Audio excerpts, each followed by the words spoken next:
What's good, y'all? What's the numbers TV? It's your boy Paul Rowe. Make sure you subscribe to the channel if you're not subscribed already, and like a video if you appreciate the content that Paul Rowe and What's the Numbers is I provided. Today we back with another profile piece. This one is on Zach TV, real name Zach Stoner. In this video we're going to take a look at where Zach is from and his life before starting his very popular Zach TV YouTube channel. Next, we will look at the many interviews and videos of different Chicago artists that Zach released throughout the years. And lastly, we will look at the situation surrounding his death that was partially caught on video by nearby witnesses. Zach Stoner, aka Zach TV, is from Chicago, Illinois. Growing up in an area known as the Wild Hundreds, he would attend Corliss High School in the Pullman neighborhood. A few years after high school in 2009, Zach would start a YouTube page called Zach TV, which would bring light and attention to a lot of up-and-coming artists in the Chicago drill and music scene. In an effort to stand out from other YouTube channels, Zach would conduct his interviews a little different. Rather than have them in a safe, closed-off environment, he would instead choose to conduct these interviews right in the neighborhood or specific block that the artist was from or representing. This would give the interview an extra sense of realism, as you would constantly see firearms being brandished in the video, and as a viewer, feel like at any moment, something could go down. In 2012, Chief Keef would blow up after releasing a song called Don't Like. Kanye West would remix the song, shining the light on Keef even more. And at 17 years old, Chief Keef would release his debut album, Finally Rich. Around the same time, Zach TV would be finding his lane on YouTube, starting to structure his channel with videos better by doing interviews instead of just uploading random video clips.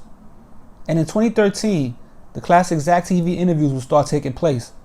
The memorable interview with L.A. Capone in Rondo number 9 will forever be a moment in time, as L.A. Capone was killed a short time later, and Rondo will eventually get convicted of murder and sentenced to 39 years in prison at just 19 years old.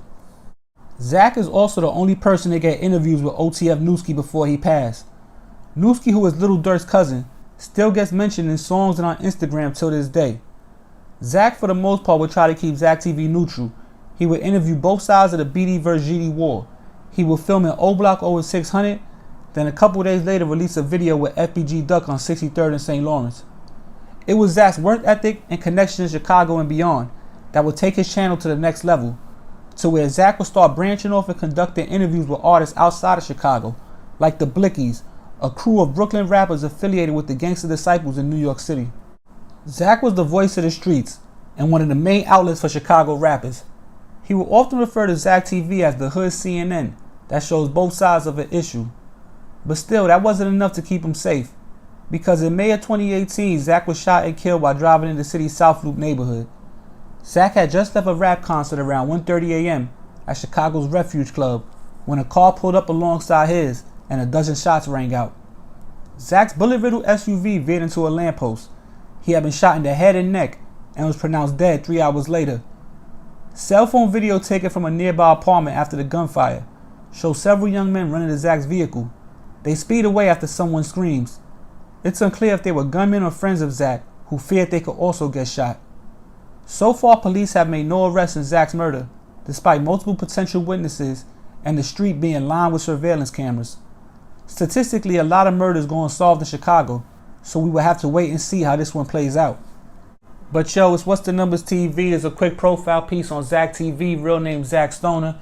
If you remember when he died, there was a lot of rumors or a lot of speculation about people that might have been involved. A friend of his, or at least that's somebody that a lot of people thought was a friend of his when he was alive, looked like they was friends, T Streets. A lot of people thought he was dead. He gets killed, I think, on the day Zach got buried.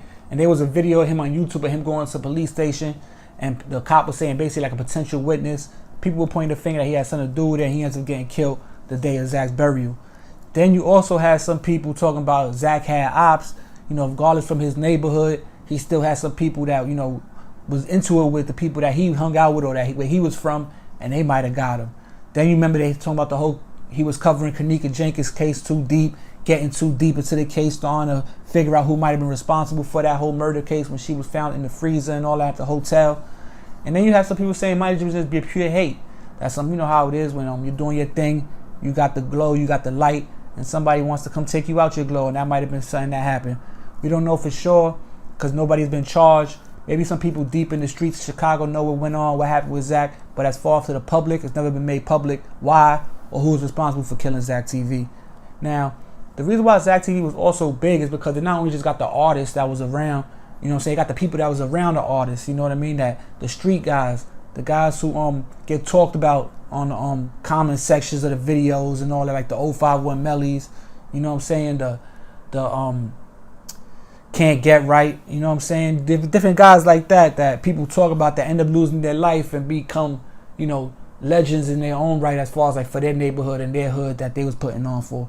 Now, you remember Zach TV, he started branching out, you know what I'm saying, a year or two before he got killed. He started coming to New York. He did the interview with the Blickies in Brooklyn. That video was big, got almost like 1 million views, probably more than 1 million views, and it really like put a light on the Blickies as far as like people knew about who they was in Brooklyn, but it started making them expand their audience with that interview, you know what I'm saying. That was a crazy interview that got them all on the Pride and the Peas and Ebbets Field, filming them and all that. It was a crazy interview, and that blew up, and you know what I'm saying, it just was only a matter of time before Zach TV started branching out like that interview with more people and taking his channel to the next level, bigger than what it was already. Now, also I gotta say one thing, you know what I'm saying, I ain't gonna ramble too much on Zach TV. That's the piece for Zach TV. I hope you guys appreciate that. Go follow the Instagram. I got the email up there for any business, but I ain't gonna ramble too long. It's What's the Numbers TV. It's your boy Poro. We back before you know it, man. We out of here. Peace.